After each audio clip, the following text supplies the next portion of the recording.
Pronto. Bom dia, Lama. Boa tarde. Bom dia, Fê. Tudo bem? Que bonito o seu Tudo fundo, ótimo. adorei. Então, Lama, eu desativei os comentários para a gente ficar mais focado nesse momento presente Aham. e, e aí também não ficar assim as letrinhas subindo no seu rosto, né? Que é muito chato isso. Tá bom. Tá ótimo. Então, Você tá bem? eu consigo. Tô ótima, tô super bem. Uhum, Que bom, que bom. tô super bem. Então, bom, bem-vindo todos. Eu estou super feliz de estar aqui com você, Lama. Muito bom compartilhar esse momento, me emociona. Essa já é a sétima edição, Lama, dessa série de lives que eu estou Uhum. fazendo. O tempo passa rápido, né? Sim. Todo domingo. Domingo passado só que não teve. Então, Ah, cada vez convidando as pessoas para trazerem palavras que estejam vivas dentro, que estejam despertas para a gente poder ir além das palavras. E Lama ótimo. Michel escolheu as palavras conscienciosidade e amor. Sim. Sim. E eu fiquei um pouco, Lama, procurando a conscienciosidade, entendi o que, assim, o fundamento da palavra um pouco, mas achei super interessante, assim, você trazer isso. Uhum. Você quer explicar um Então, eu pouquinho pensei na de palavra onde vem? conscienciosidade, na verdade, pensando na palavra em tibetano Pagya, né?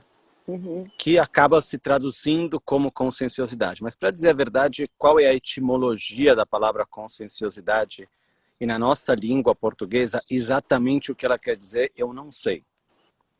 O que eu sei é a palavra que vem por detrás, para mim, na língua tibetana. É uma palavra extremamente importante e que traz, na verdade, uma qualidade que hoje em dia a gente sente muita falta. Eu, pelo menos, sinto muita falta, né? A palavra Pagyo, em tibetano, que a gente acabou traduzindo como conscienciosidade, é estar consciente, estar presente na nossa vida, aquilo que, na verdade, a gente já sabe. Porque a gente vive numa época na qual o conhecimento é muito vasto, muitas vezes, e muito difundido. Então, a gente sabe muita coisa. Porém, saber essas coisas não nos trazem necessariamente para colocá-las em prática e para estar ciente daquilo que a gente já sabe, né? Então, a conscienciosidade é a gente estar ciente no momento presente daquilo que a gente já sabe. Uhum. Então, por exemplo, né, no budismo, quando fala sobre a nossa própria mortalidade, ou a preciosidade dessa vida, ou várias outras coisas, todos nós sabemos conceitualmente que a gente é mortal.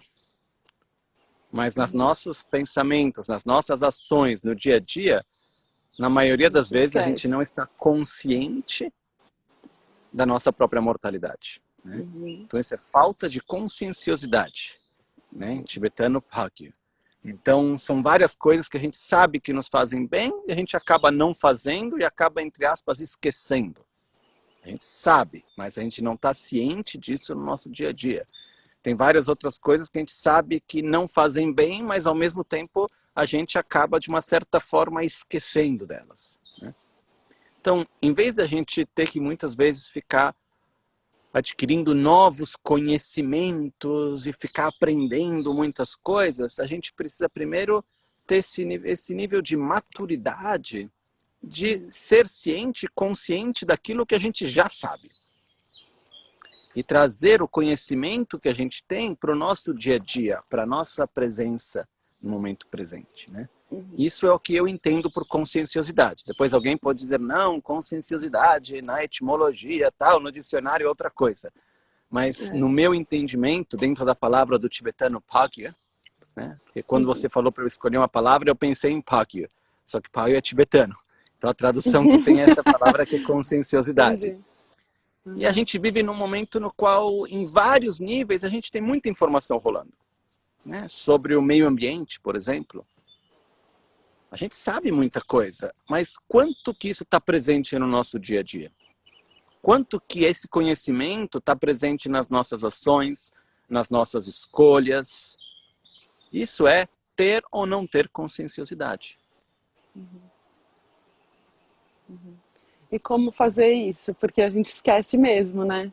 Parece que a mente está sempre puxando para outras coisas e acho que tem um lugar que falta entre conectar, assim, esse conhecimento. São coisas básicas, né, Lama, muitas vezes, assim, que a gente não faz, né?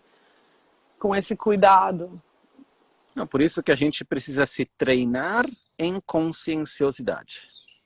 E tem várias formas de fazer isso, desde formas super simples, como pegar algum conceito que a gente vê que é importante para nós, como regozijar das coisas boas da vida, lembre-se de regozijar, ou agradecer em vez de reclamar, ou lembrar da importância do meio ambiente, ou várias outras coisas, e, por exemplo, colocar como fundo de tela no celular. E cada vez que pega o celular, aquilo nos volta para aquilo que a gente já sabe. Ou ter uma forma de falar, aquilo que a gente vai estar sempre, quando a gente fala com alguém, sempre está agradecendo, para nos lembrar de agradecer. Ou escrever em algum lugar que a gente esteja sempre à vista. Ou, por exemplo, na tradição budista, existe também o fato da nossa roupa nos servir como um instrumento para ter conscienciosidade. Então, as cores que a gente usa. Né? Por exemplo, tem um amigo que, quando ele sente que está precisando de um pouco mais de amor, ele se veste de azul, lembrando de Akshobhya. Quando é o dia que tem muita arrogância, vai colocar amarelo para lembrar de humildade, de Aratnasambhava. Então, está usando as cores para estar nos lembrando também daquilo que, a princípio, a gente já sabe. Né? Sei lá, nas roupas monásticas tem todo um significado para cada roupa, para nos lembrar daquilo que a gente já sabe. Então a gente pode colocar uma joia, por exemplo, no caminho do Bodhisattva, existem 6 tipos de joias, que estão aí para quê? Para nos lembrar de praticar a generosidade, a paciência, o esforço entusiástico, a concentração, generosidade, moralidade, paciência, esforço entusiástico, concentração e sabedoria. Então, estão aí para quê? Então, cada vez que eu vou lá de manhã e vou colocar o colar, ou vou colocar a pulseira, ou vou colocar os brincos, o que eu estou lembrando com cada um desses? Daquilo que eles representam. E se eu dou um significado especial para aquela joia, cada vez que eu coloco ela, eu estou me lembrando daquilo. Então, eu estou gerando conscienciosidade. E se eu dou esse significado, por exemplo, da importância de respeitar o próximo, e eu dou esse valor para uma pulseira. Então, cada vez que eu coloco essa pulseira, eu estou me vestindo, estou me ornando com respeito ao próximo. Então, cada dia, durante o dia, quando eu toco a pulseira, o que isso mais vai me conectar com respeitar o próximo, né? Isso é um exemplo daquilo que a gente pode fazer. Na tradição budista, por exemplo, os monges tibetanos, tinha alguns que eles pegavam um pedacinho de osso de uma costela e usava como colher. Na verdade, para quê? Para se lembrar, para ter conscienciosidade da própria mortalidade, né? Então, isso são coisas que a gente coloca no nosso dia a dia para nos conectar com aquilo que a princípio a gente já sabe. Porque não é o bastante a gente ter aprendido, a gente precisa no dia a dia se conectar com as coisas. E para isso a gente tem que usar vários pequenos instrumentos que estão aí para isso. As cores, as formas, a roupa, a comida, o momento de comer. A gente conecta o momento de comer com agradecer todos aqueles que nos dão a possibilidade de estar nutrindo o nosso corpo. A gente tem várias coisas que a gente pode fazer, né? Então, por exemplo, uma prática que eu acho muito bonita é que quando a gente come, existe uma prática no qual a gente se conecta com o nosso poder digestivo. Então, os ventos que aumentam o fogo sobe para digerir bem a comida e a gente oferece a comida para o guru, ou seres sagrados, no nosso coração. E, principalmente, depois a gente oferece todo o nutrimento da comida para todos os micro-organismos que vivem no nosso corpo. Então, a gente está oferecendo para todo o microbioma, que são bilhões de seres. E nesse momento, quando a gente come, a gente está, na verdade, gerando um ato de generosidade para todos os seres que estão aí com a gente. E também a gente gera gratidão a eles por tudo aquilo que eles nos dão. Porque o nosso micro-organismo, o microbioma é extremamente importante para o nosso estado físico e emocional também. Isso mesmo diante de estudos modernos, né? Então são todos momentos que, se a gente criar conexão, a gente vai estar sempre voltando para coisas que a gente já sabe, né? E isso é a importância da conscienciosidade. Que ela é a gente voltar para aquilo que a gente já sabe, para que um conceito gradualmente não deixe de ser apenas um conceito, mas se torne parte efetiva da nossa vida. E ser sincero consigo mesmo, né? Com Porque certeza. tem um lugar onde a gente está sempre se auto-sabotando, né? Assim, é muito fácil a gente se auto-sabotar. Então, esse lugar é importante, né? De trazer. É importante a gente ser sincero, mas ao mesmo tempo a gente precisa ter um pouquinho de artificialidade. Tá. Não é ser falso, mas é dizer, eu não estou com vontade de respeitar o outro, mas isso é importante para mim. Então eu vou fazer um esforço para tratar o outro com respeito, né? Então eu acho assim, é importante a gente ter total sinceridade, mas ao mesmo tempo a gente precisa se direcionar para aquilo que nós queremos ser, em vez de apenas repetir aquilo que já somos, né? E a conscienciosidade... Qual é o sinal que deu certo? Como? Tô brincando. Qual é o sinal que deu certo? que a gente está conseguindo, né? O sinal que deu certo é quando certos sentimentos e conceitos, eles começam a se tornar espontâneos e naturais. Então eu não preciso mais da pulseira, eu não preciso mais do fundo de tela. Aquele sentimento, aquele conceito, ele começa a surgir de uma forma mais natural, né? Os ensinamentos de Lodjon, que é o treinamento mental, fala quando a gente sabe que o treinamento tem funcionado. Quando a gente está praticando mesmo sem saber. Quando a gente está praticando sem praticar, ou seja, quando aquilo vem de uma forma natural e espontânea, sem ter que colocar um esforço para aquilo, né? Perfeito. Sim. É forte, né? Eu acho que hoje a gente vive muito isso, assim, pra mim ressoa, tipo, todas as ações estão tendo efeito no meio ambiente, né? Todas as nossas ações interagem, né? E a gente tem um efeito, né? Com e não certeza. tem como sair livre de não afetar de alguma maneira esse meio ambiente, né? A gente está gerando lixo, a gente usa roupas que vêm de trabalhos, né, muitas vezes escravos, enfim, quantas coisas que a gente está se relacionando com esse mundo que a gente não quer que seja, né? É sobre isso, Fê.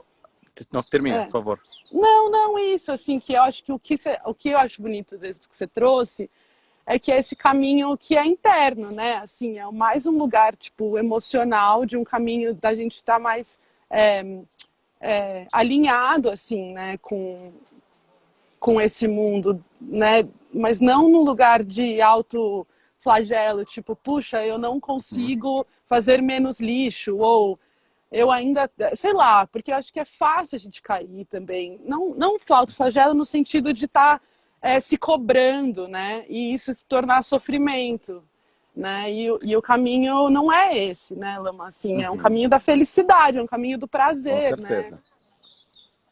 Eu acho que é importante a gente poder se acolher. A gente não tem que se acomodar nos nossos defeitos e nas nossas fraquezas, mas a gente tem que se acolher. Então, no que a gente se acolhe, a gente fala, tudo bem, eu vivo num mundo no qual existe uma interdependência onde qualquer ação acaba recaindo sobre o ambiente e todo o resto? Sim. Eu consigo estar totalmente fora disso? Não. Então, o que eu posso fazer? Dentro daquilo que eu posso, eu vou atuar. Por exemplo, uma das coisas é o fato que a gente tem que tratar os recursos que a gente utiliza com muito respeito.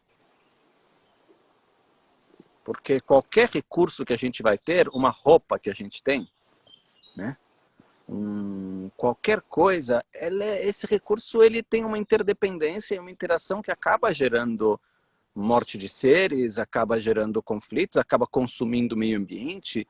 Hoje em dia, muito, muito dificilmente a gente consegue ter acesso a um estilo de vida que não tenha um efeito negativo sobre o ambiente como todo. né? Exato. Então, o que acontece é que cada recurso que a gente utiliza, ele tem um preço alto. Não só em relação ao preço econômico, mas em relação ao preço do que isso custa para a humanidade, do que isso custa para a natureza.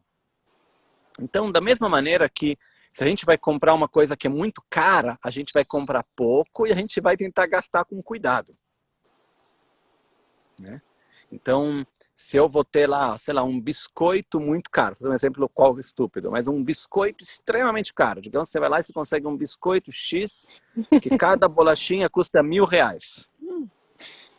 Então você vai tomar cuidado como você vai comer o biscoito. Você não vai sair comendo de qualquer jeito, jogando migalha para o chão. Cada migalhinha você vai tomar porque ele tem um preço alto, tem um valor importante.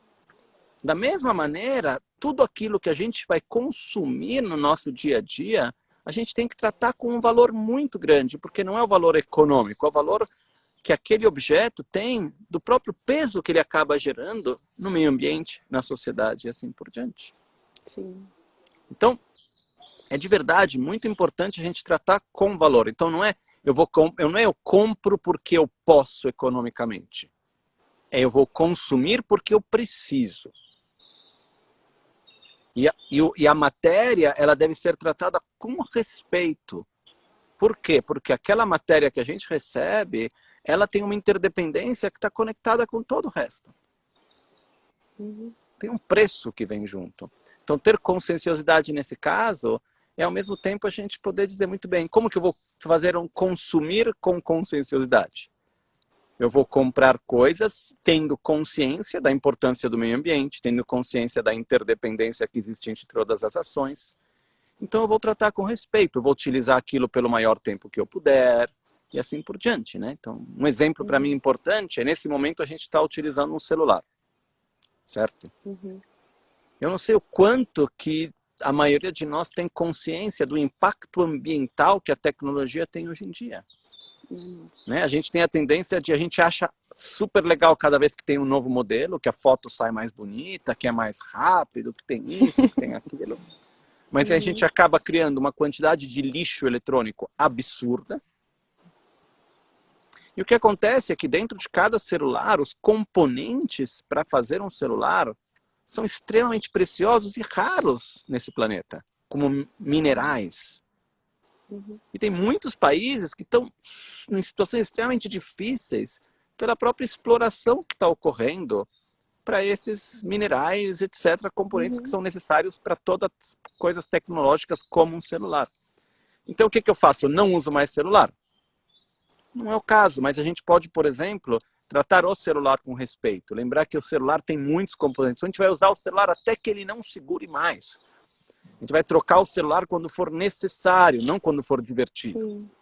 Eu acho que isso que a gente está falando, acho que me vem a conscienciosidade no sentido que trazer a espiritualidade, né, que é essa conexão com o todo, né, assim, a consciência da interdependência para todas as ações, né, Lama? E isso vai, Claro. tipo, aos poucos, assim, construindo mais essa vivência da rede interdependente, né?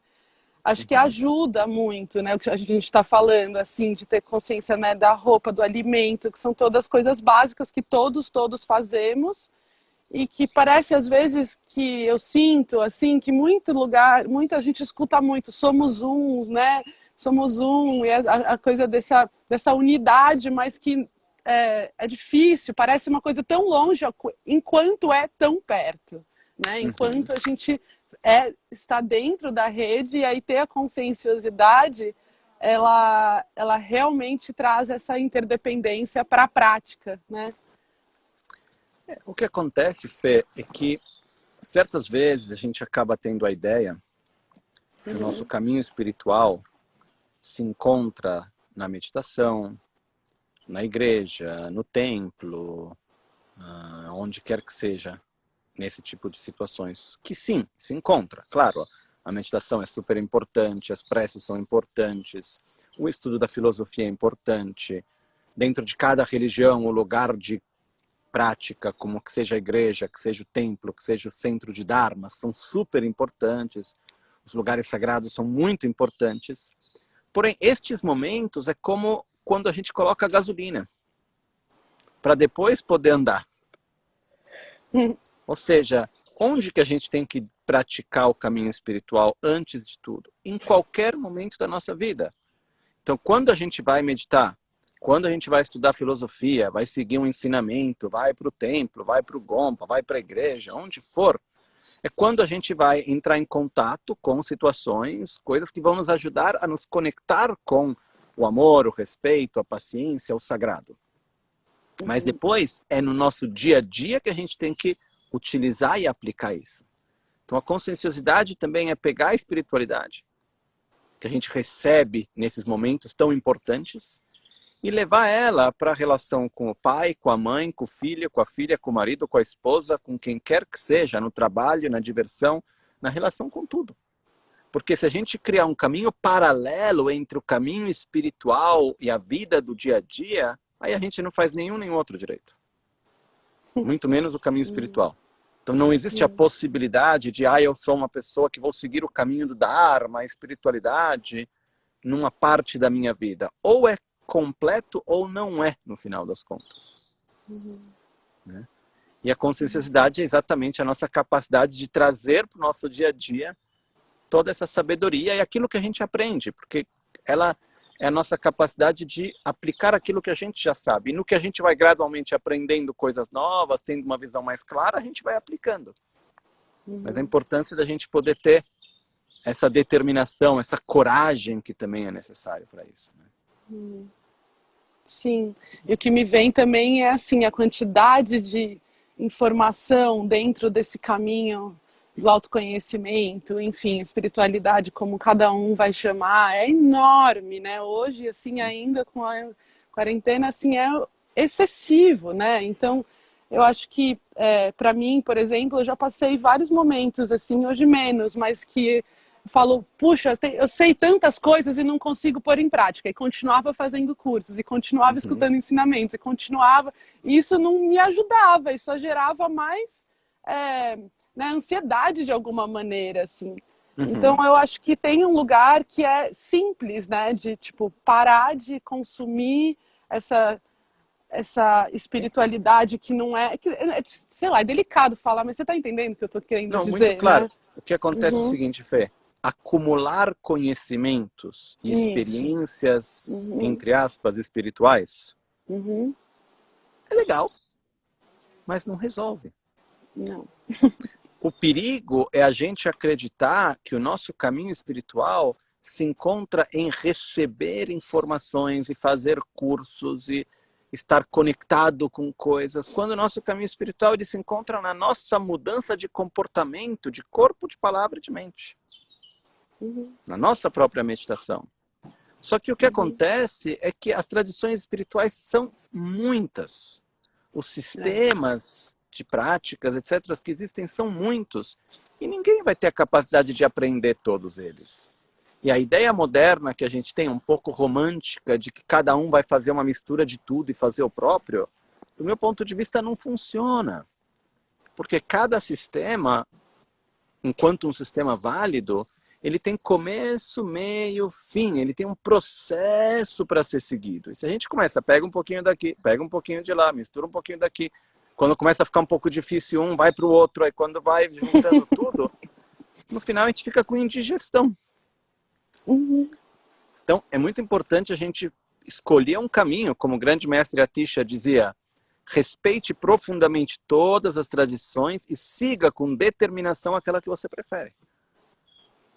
Então, eu acho que a gente tem que buscar, escutar, ver, mas como se a gente estivesse ainda entendendo onde a gente vai. Uma vez que a gente encontra um caminho que funciona para nós mesmos, aí tem que seguir esse. Então, eu tenho um grande respeito por todas as tradições, mas eu não acho que seja a melhor coisa para ninguém ficar misturando tudo e fazer uma própria para si mesmo. Porque no final das contas a pessoa acaba ficando perdida. Né? São muitas tradições, como a do budismo, que estão aí há séculos e séculos e séculos e séculos. Muitas pessoas já fizeram e foi funcionando, enquanto isso vai adaptando, vai, né, fazendo um fine-tuning para fazer com que a coisa funcione, vão sendo colocados os métodos, tudo tem um caminho passo a passo a ser seguido. E se eu Sim. faço um pouquinho daqui, um pouquinho de lá, um pouquinho de lá, tem uma hora que depois eu não sei para onde ir. Eu acabo não fazendo nenhum nem outro, né? Tem uma frase de Buda muito bonita que ele diz: quando você passa de uma margem para outra margem do rio, você não deve ficar apegado ao barco que você usou, à balsa que você usou. Né? Ou seja, qual vai ser o barco, a balsa, o bote, o que for que você utilizar, se vai ser de motor, a vela, não importa, a remo. Não importa. Você vai utilizar para ir de um lado do rio ao outro, de uma margem a outra do rio, não é o importante. O importante é que você vá até a outra margem do rio, que você passe de um estado de sofrimento a um estado de paz e de equilíbrio. Onde você passe de um ser que gera uma interdependência negativa para um ser que gera uma interdependência positiva para si e para os outros. Porém, se você quer tentar usar um pouquinho o barco a motor, depois não, quero usar aquele a vela, depois não, quero voltar para o remo, mas esse modelo sim, o outro não, você fica pulando de um barquinho para o outro, enquanto está num barco fica olhando para o outro, você vai ficar sempre voltando para a mesma margem e nunca consegue ir até outra. Porque o caminho, inevitavelmente, ele requer esforço e ele é difícil. Mas é necessário pegar um veículo e seguir. Sim. Né? Isso, para mim, é super importante. Não é o mais fácil. É muito mais fácil e traz uma certa satisfação maior ficar conhecendo todos os tipos de barcos e ficar olhando para eles e achar que a gente está andando muito porque eu conheço todos os barcos, mas no final a gente está sempre no porto, fazendo turismo de barco, em vez de pegar o barco e sair mar adentro. Né? Enfrentar os ventos, né? E as tempestades, e tudo que vem pela frente, né? Não, total. Eu acho que, assim, tem uma coisa que você fala, né? Já escutei você falando antes também, né? Desse lugar do praticante ocidental que falta a constância, né? Assim, a gente... e eu vejo muito isso, assim. Então, realmente é delicado, né? Porque tá na nossa cultura, vamos dizer assim, ocidental, querer tudo ao mesmo tempo, né? E dentro de uma cultura oriental, eles já têm isso muito mais enraizado, né? A coisa dos rituais, da tradição, né? Eu acho que mais do que oriental e ocidental apenas, tem uma coisa relacionada com os tempos modernos nos quais a gente vive.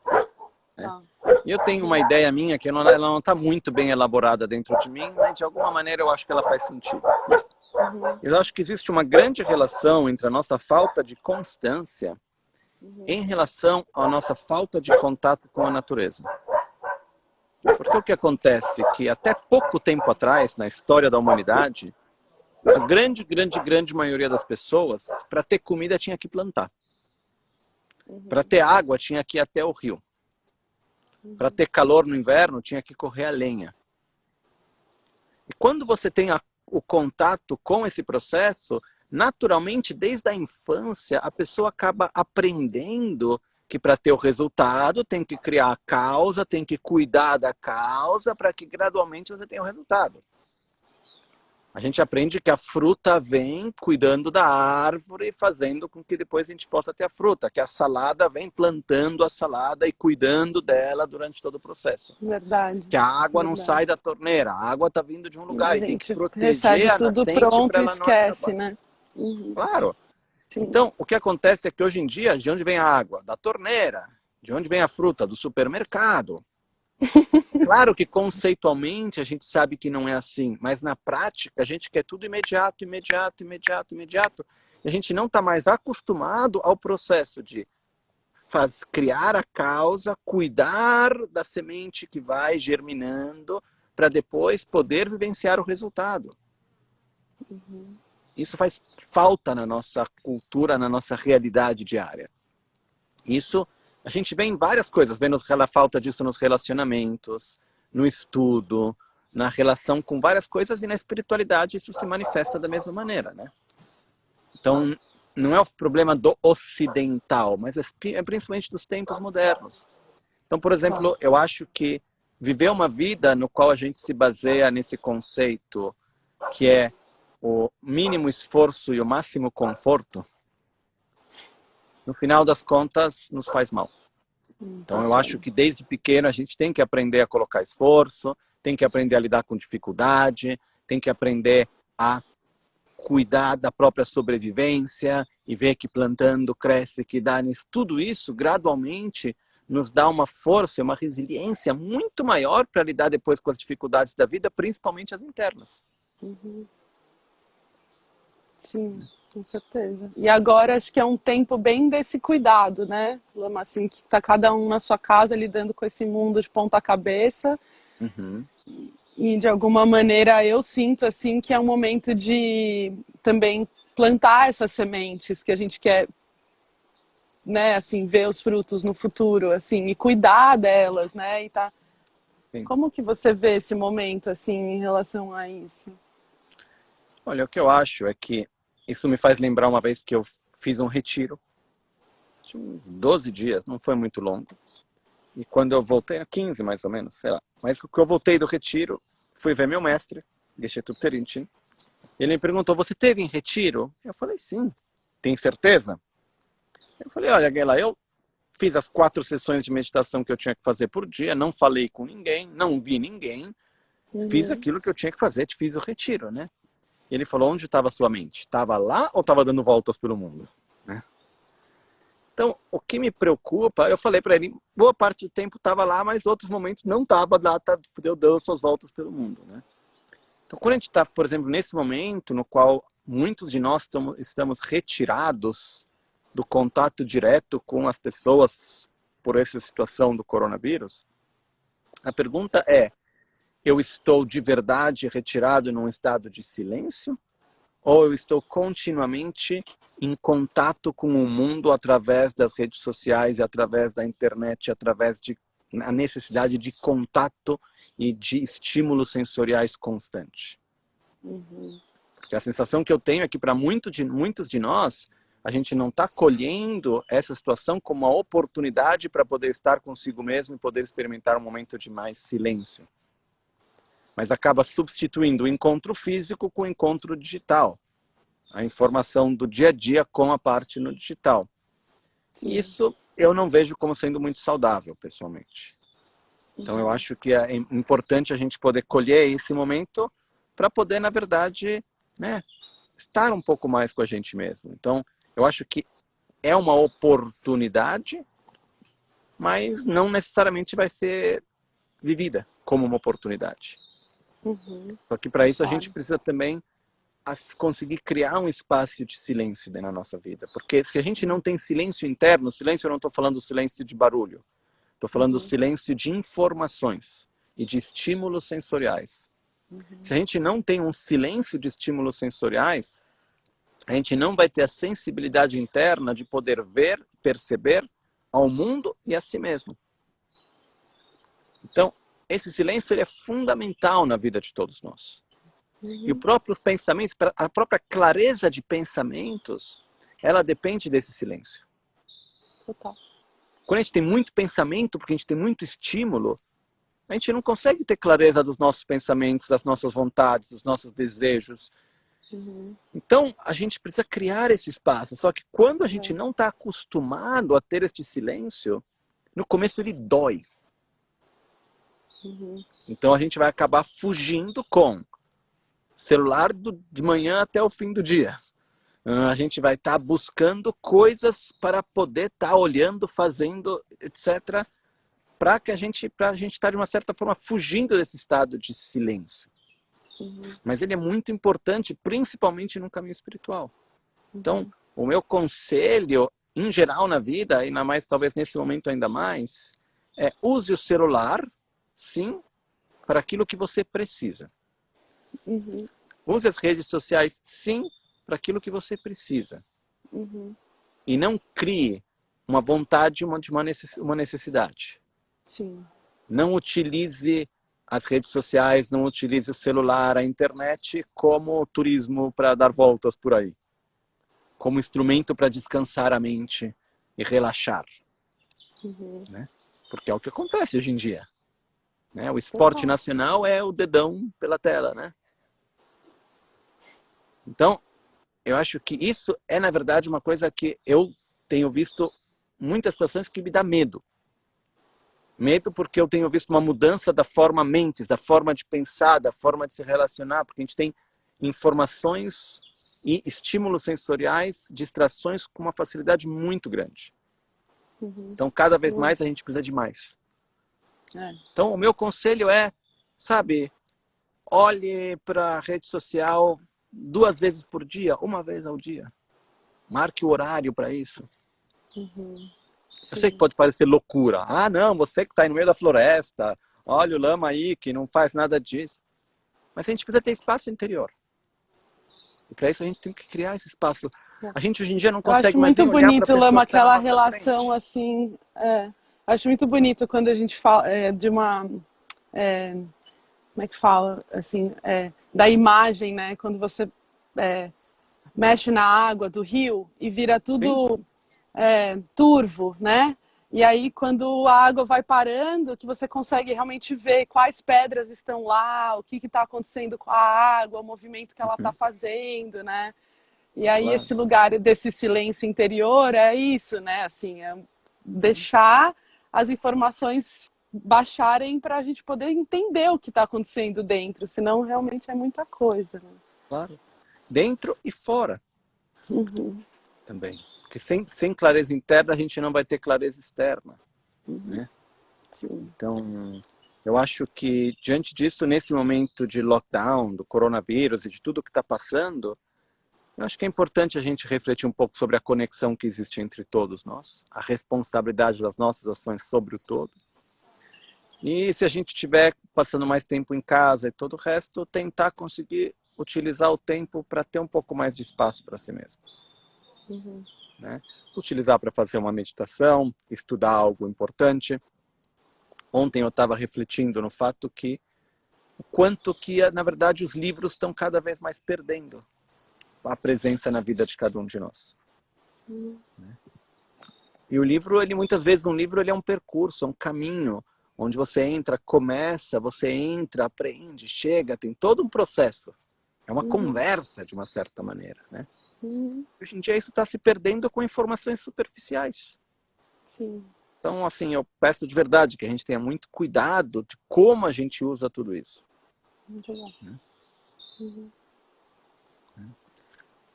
E aí acho que a gente é uma pena que não tem muito tempo na live. Eu sempre fico assim pensando que temos a segunda palavra ainda. Então, isso que eu ia falar é amor. E aí eu quero também que você fale sobre a compaixão, porque acho que muitas vezes isso fica um pouco confuso. Tá. Então, eu escolhi a palavra amor porque eu acho que amor é um dos sentimentos mais importantes que existe. Porém, a palavra amor, ela não representa corretamente esse sentimento. E tem muitos conflitos que a gente acaba gerando na nossa vida pelo fato da gente não ter a palavra correta e não usar ela da forma correta. E eu entendi isso faz pouco tempo, isso me fez refletir muito. Porque a palavra amor, se a gente for olhar a etimologia dela, né, o verbo amar, ele vem da palavra sânscrita kama. Kama, kamare, amare. Depois o latim pegou do sânscrito. Então, a palavra do latim para amar, amare, vem do sânscrito kama. Kama literalmente quer dizer paixão. Quer dizer atração física, paixão, desejo com paixão. Né? Até o famoso Kama Sutra, que é o sutra da paixão, paixão física, né? Paixão sexual, física, etc. Então a palavra amor, amar, a raiz de onde ela vem na verdade de desejo e paixão. Onde eu te amo, eu preciso de você para minha felicidade, para o meu bem-estar. Então, na verdade, é um sentimento de atração egoísta. Onde eu quero ter o meu prazer, então eu busco ele em você. Ok? Isso é de onde vem a palavra kama. Em sânscrito, existe outra palavra que é maitri. Maitri quer dizer a atração pela felicidade do outro. Onde você é importante para mim, a tua felicidade é importante para mim. Eu tenho atração pelo teu bem-estar, pela tua felicidade, pela tua pessoa como um todo. Uhum. E não a tua pessoa como um instrumento para minha felicidade. Sim. Né? E o que acontece é que esses são dois sentimentos que todos nós temos. Porém, desde pequenos, quando a gente cresce, é quando a gente tem um sentimento de atração pela outra pessoa, onde a gente tem um afeto profundo pela outra pessoa, como pode ser pelos nossos pais ou por um filho, quem quer que seja. A gente acaba perguntando, o que eu estou sentindo? Amor. Aí quando tem uma atração física, de paixão, de desejo, o que a gente está sentindo? Amor. Amor. Só que são duas coisas diferentes. Sim. Elas podem ir juntas, mas o fato que elas estejam juntas, o fato que eu sinta pela mesma pessoa tanto atração física e paixão, quanto atração pela felicidade dela, não quer dizer que seja o mesmo sentimento. Né? E esse sentimento de amor, ou seja, de Maitri, na verdade, e o problema é que a gente não tem palavra em português para isso. Né? Não tem palavra em inglês. Então, quando nos textos budistas se traduz essa palavra do sânscrito, se usa amor e gentileza, se inventa umas coisas aí, mas que não é. Tenta-se, claro, mas é difícil, né? É muito interessante isso. Só um parênteses, Lama, da língua tibetana, né? Quantas palavras que não existem, né? Ou que existem no tibetano que não existem. Essa coisa da linguagem, né? E como isso é engessado. É uma coisa do tibetano. Que é necessário a gente mudar esse paradigma através só da palavrinha, já dá para fazer uma chave, né? Desculpa te interromper. Não, de nada, Fê. Quando o budismo chegou no Tibete, na verdade, um dos grandes trabalhos que demorou alguns séculos foram os tradutores. E eles criaram manuais de tradução. Tem 2 manuais de tradução desse tamanho, 2 volumes. E uma boa parte desse manual de tradução é como criar novas palavras que não existem na própria língua. Como traduzir palavras que não existem na própria língua e como criar novas palavras. Né? Então, quando a gente vê em tibetano, quando um homem diz para uma mulher, num casal se diz eu te amo, normalmente a palavra que se usa é eu te desejo. Certo. Ou eu gosto de você. A palavra amor, que é champa, ela é utilizada num nível muito mais profundo. Que pode também existir, claro, num casal, sem dúvida alguma. Eu espero que exista. Mas muitas vezes acaba se criando bagunça, né? Então, eu acredito que um dos sentimentos mais importantes que a gente deve desenvolver, cuidar, cultivar, é essa profunda atração pela felicidade do outro, tanto quanto pela própria. Uma coisa importante é que Maitri, como essa forma, digamos, de amor, essa Maitri não exclui a si mesmo, mas inclui ao próximo. Porque todos nós temos uma força muito grande dentro de nós de querer ser feliz e de não querer sofrer. É uma coisa natural e espontânea que nós temos.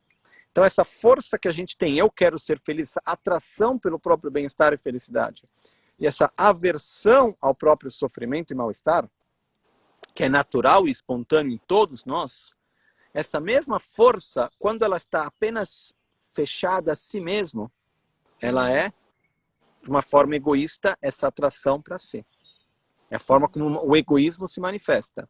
Quando a gente abre e inclui, a gente não exclui a si mesmo, a gente inclui os próximos, o outro, dentro desse sentimento, é o que a gente chama de altruísmo e de amor e compaixão. Que pode ser uma coisa simplesmente do sentir, né, Lama? Assim, muitas vezes a gente fala, mas eu não...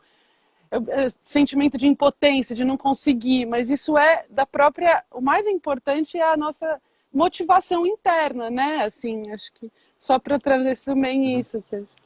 A motivação é extremamente importante. Ou seja, amar não quer dizer ter que mudar a vida do outro, ter que resolver o problema do outro. Okay? Mas para que eu consiga ter atração pela tua felicidade e aversão ao seu sofrimento, ou seja, é um sentimento não conceitual, onde assim como eu quero a minha felicidade, eu quero a tua.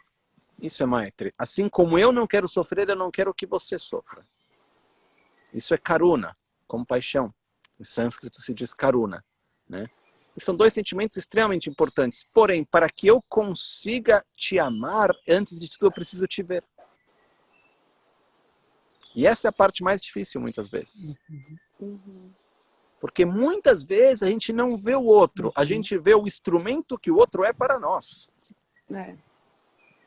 Enquanto eu olhar para você como um instrumento para a minha necessidade, daquilo que eu preciso, eu não vou te ver, e se eu não te vejo, eu não vou poder te amar e todo o resto. Né? Então, o exercício, muitas vezes, é, antes de tudo, de se permitir ver ao outro, independentemente da função que o outro tem ou não para nós. Conseguir ver o outro, independentemente se o outro faz bem ou mal a mim. Independentemente se me está simpático ou antipático, se é bonito ou feio, ou qualquer outra coisa, se faz parte do meu grupo ou não, é um exercício extremamente difícil, porém muito valioso. E quando a gente consegue ver o outro, naturalmente isso vai nos levar para depois poder sentir um amor pelo outro. Isso tem um poder muito, muito grande. Né? Então, onde eu sinto um pouco falta muitas vezes, é nesse aspecto, porque a gente fica com uma imagem idealizada de amar todos os seres, eu gosto de todos, eu amo a todos os seres, porque eu sou budista, porque eu sou isso, porque eu sou aquilo, Lama disse, sei lá quem disse, então, eu amo todos, etc. Mas o que a gente tem atração? A gente tem atração por ser aquele que ama todos, ou a gente tem atração pela felicidade de todos e cada um? A gente está gerando uma identidade de ser aquele que ama a todos? Aí vem aquele na nossa frente que faz uma coisa que a gente não gosta, a gente ama ele também ou não? A gente tem atração pela felicidade dele ou não? Difícil. Por isso que o primeiro passo é a gente começar saindo um pouco de cena, no sentido de incluir o outro. E a gente começa onde? Com a nossa família, com os nossos amigos, com as pessoas com quem a gente trabalha, no nosso dia a dia, começar a incluir o outro e se permitir de vê-lo. E naturalmente a gente pode começar a se permitir que você seja feliz. Que você não sofra. Isso é de onde nasce um amor Maitri verdadeiro e uma compaixão Karuna verdadeira. E o mais incrível é que quanto mais a gente consegue amar de uma forma verdadeira, como Maitri, mais felicidade, estabilidade isso dá a nós mesmos. As pessoas mais felizes, estáveis e com paz que eu encontrei até hoje foram aquelas que têm uma grande capacidade de ter Maitri, amor efetivo pelas outras pessoas. Que são menos centradas em si mesmo. Porque quanto mais a gente for obcecado pela nossa própria autogratificação, mais difícil a vida se torna. E mais frágil é a nossa própria felicidade. Isso é a conscienciosidade do tempo todo, né? Porque esse lugar dessa autogratificação é do momento que a gente acorda, assim. Com certeza. Então, nesse caso, é ter conscienciosidade que, egoisticamente falando, é melhor ser altruísta. Sim. Tem um verso muito bonito que diz Lelentamche chiglada kunla kadrenchewa gom. Um verso de um texto de um mestre chamado Geshe Chekawa, que são 7 pontos de treinamento da mente. E diz Lelentamche chiglada kunla kadrenchewa gom. Reconheça aquele que é o culpado de tudo. Familiarize-se com a gratidão a todos os seres. A todos. Então, quem é o culpado de tudo? O egoísmo. A obsessão à autogratificação. E constantemente se familiarizar em sentir gratidão a tudo e a todos. Lama, a gente tem 4 minutos só. Passa muito rápido. Depois a gente até pode voltar um pouquinho mais, se der, se você puder também. Mas eu queria trazer ou te perguntar, que eu estava até conversando com a mamãe outro dia, mas assim, desse lugar da compaixão, né? Da dor sem sofrimento. E como fazer isso? Como você traz, assim, para o dia a dia, assim, da gente poder, por exemplo, eu né, vejo, claro, um ser qualquer em sofrimento, difícil não sentir sofrimento e conseguir fazer essa separação, né? E a gente está nesse momento, assim, onde tem muito sofrimento. Não tem problema na gente sentir o outro, ok? Mas a compaixão, ela não é apenas você sentir a vontade de que o outro não sofra. Mas a compaixão, principalmente, ela deve se manifestar em ação. Então é você fazer aquilo que está dentro da tua possibilidade, que é de maior benefício para o outro. Então a gente tem que traduzir esse sentimento em ação virtuosa. Então tem uma pessoa que não está bem, eu olho para aquela pessoa, ai nossa, que pena como ela está, eu sinto algo. O que eu preciso, na verdade, é traduzir aquilo em fazer algo concreto para ajudar o outro, nem que seja uma coisa pequena. E se a gente não tem a possibilidade, nem que seja um pensamento positivo dedicado àquela pessoa, um mantra que a gente recita, uma prece que a gente faz. Mas a compaixão, ela tem que ser muito mais conectada com a ação do que com um sentimento de dor. E a gente não precisa se desconectar do outro. A gente tem que se conectar com o outro e se conectar com a ação. Então essa ação ela pode ser física, ela pode ser verbal e ela pode ser apenas mental, dependendo dos recursos e das condições que estão presentes, né? Então a gente depois tem que conectar com cada coisa, a gente vai conectar com a forma como a gente come, a forma como a gente age, e dependendo do que for, a gente se conecta com aquele sentimento, né? Sentir dor pela dor do outro não traz muito bem. O que a gente precisa é ser tocado pela dor do outro no sentido de querer fazer algo pelo outro. Sim. Isso é importante. E traduzir isso nas nossas ações do dia a dia.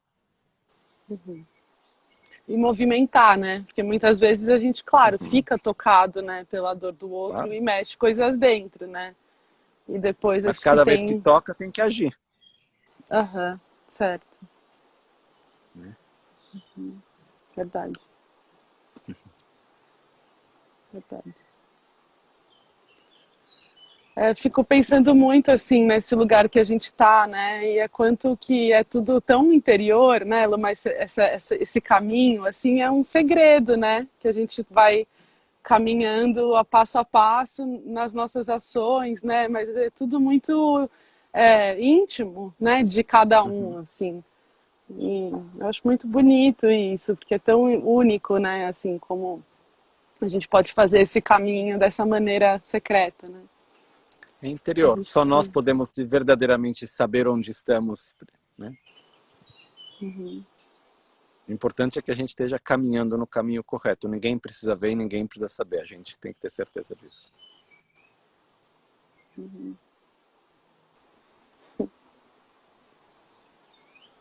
Mas uma coisa, Fê, indo para a conclusão. Espera só um minutinho aí. É que é verdade que é um caminho interior, porém a gente precisa usar recursos externos também. Ou seja, a natureza, o silêncio, as imagens, as informações. Tudo isso são coisas que são importantes. Né? Então não é apenas uma coisa só dentro de nós. A gente também precisa estar criando contextos externos que nos ajudem nesse processo também. Isso também é importante. Isso vai depender das nossas escolhas e das nossas ações diárias, né? Então eu acho assim que a gente precisa, para gerar conscienciosidade, a gente precisa de verdade colocar em prática aquilo que a gente falou antes, né? Das joias, daquilo que a gente escreve no fundo da tela do celular, no que escreve no espelho de casa. E uma coisa por vez, sabe? Que seja uma palavra que a gente escreve lá que vai nos conectar com algo que a gente sabe que a gente precisa ter mais consciência, né? E isso gradualmente vai nos ajudando a poder agir daquela maneira. Isso é o que vai fazer a diferença no todo. Sim.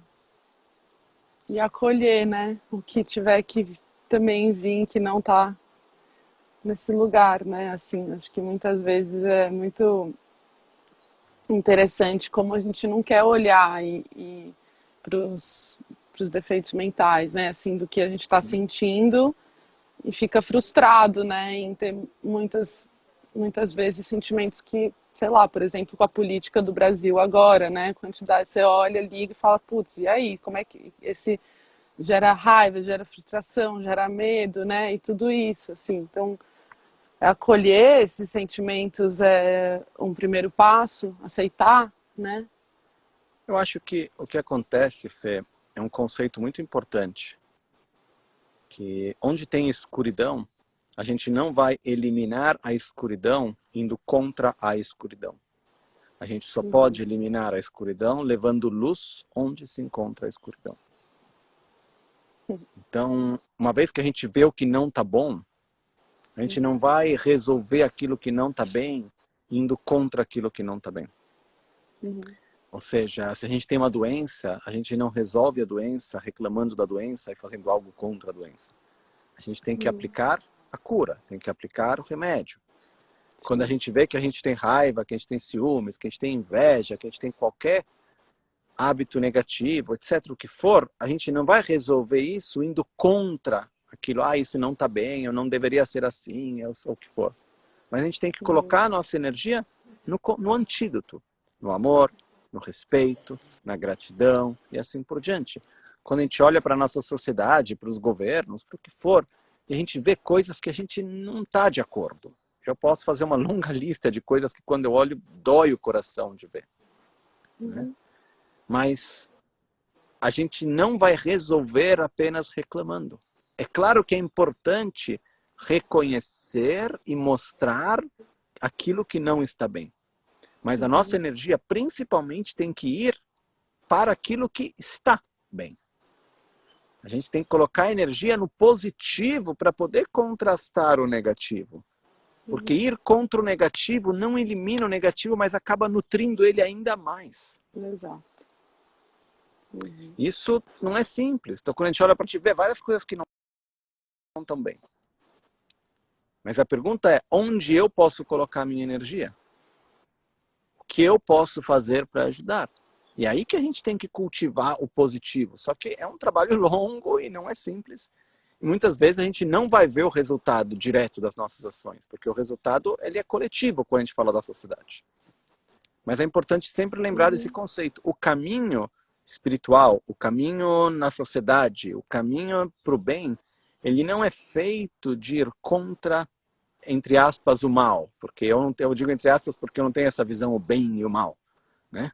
Tem aquilo que a gente vê como coisas que são positivas, que nos fazem bem, e tem aspectos que são negativos, que fazem mal, que geram mais sofrimento.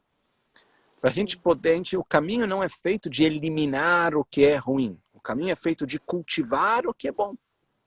E naturalmente, um tira o outro. Isso é muito importante. A gente não vai ter ao mesmo tempo luz e escuridão no mesmo lugar. Então o nosso esforço é em cultivar a luz, para que naturalmente a escuridão se vá. O caminho não é feito em eliminar a raiva, ele é feito em desenvolver paciência e amor. Não é feito em eliminar a avareza, é feito em desenvolver a generosidade. Isso é muito importante da gente lembrar, porque a gente tem hoje em dia uma atitude muito forte de gerar agressividade contra a negatividade. E é o que a gente não entende muitas vezes é que a agressividade contra a negatividade acaba nutrindo e fortalecendo a negatividade. Total. A gente Só tem de que falar reconhecer... mal, né, do presidente, a gente já está alimentando essa negatividade, né? A gente está alimentando Assim, uma diferença, a gente está alimentando uma polaridade, uma polarização. Porque se eu falo mal de você, você naturalmente vai falar mal de mim, e tudo isso vai criar. Então o que é importante é a gente colocar energia naquilo que é positivo, naquilo que é virtuoso, naquilo que traz o bem. Eu sei que não é fácil, mas é isso que faz a diferença de verdade. Vai se tornando mais fácil porque a gente vê que faz bem pra gente, né? E aí acaba, como você fala, né? Melhor ser um altruísta artificial. do que um egoísta natural, totalmente. Do que um egoísta natural. Ai, ai, sim. Muito obrigada, Lama. Você, Fê, obrigado a você, obrigado a todos que estão aí juntos também. Okay. Me emociono. É gostoso a gente estar juntos nesse caminho, estamos aqui, né, sempre crescendo juntos. Acho que todo mundo também sabe da importância, assim, da gente estar nessa rede, mesmo de longe, estamos conectados, né? Com certeza. E me fortalece muito dentro. Muito bom. Muito obrigada, Lama. Beijos a todos. Um grande abraço a você, para todos que estão aí juntos também. Ok? Nos vemos logo, logo. Tá bom. Bom? Esperamos que esse logo seja logo. Com certeza. Tá bom? Tá bom. Você quer fazer uma última dedicação para a gente fechar? Vamos fazer uma dedicação especial nesse momento também para todas as pessoas que estão passando pela dificuldade da doença, especialmente. Porque são muitas as pessoas que nesse momento também estão num momento de dificuldade, de sofrimento, tanto físico quanto mental, né? De medo, de angústia e de dor física também. Eu tenho uma prece de Shantideva especial para isso, eu gostaria de restá-la em tibetano e em português. Ok? Sinche paya chinya paya nyurtuya nele targyurachi drove neni amalu apa takto chuma me barasham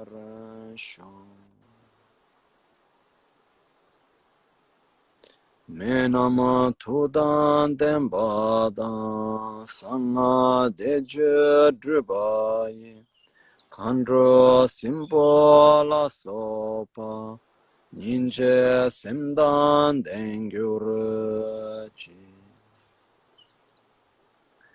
Chona Kuna Ludansim Dunga Neba Chinyepa Teda dagi sonamanki dega gyatso toparashu.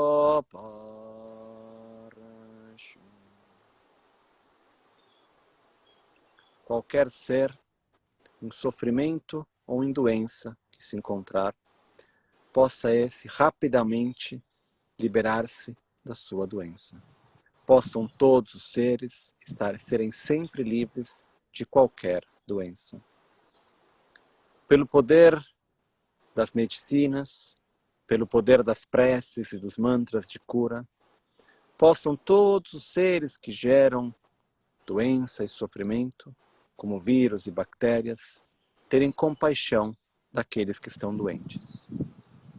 Em todas as direções, qualquer corpo ou mente, doente ou em sofrimento que existir, possam, através dos meus méritos, atingir um oceano de felicidade e bem-estar.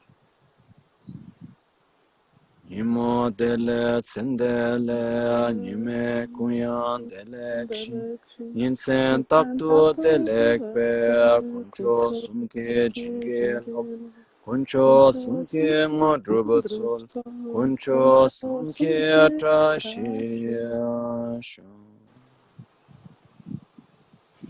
De sol a sol, à noite ou ao meio-dia, possam as três joias conceder-nos suas bênçãos.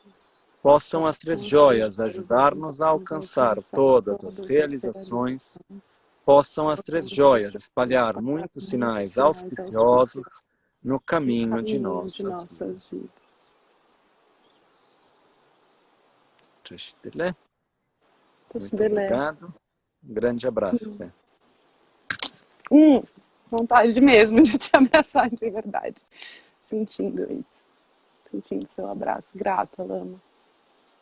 Um beijo grande. Beijo, beijo. Beijo. Tchau, tchau. Tchau a todos. Bom dia.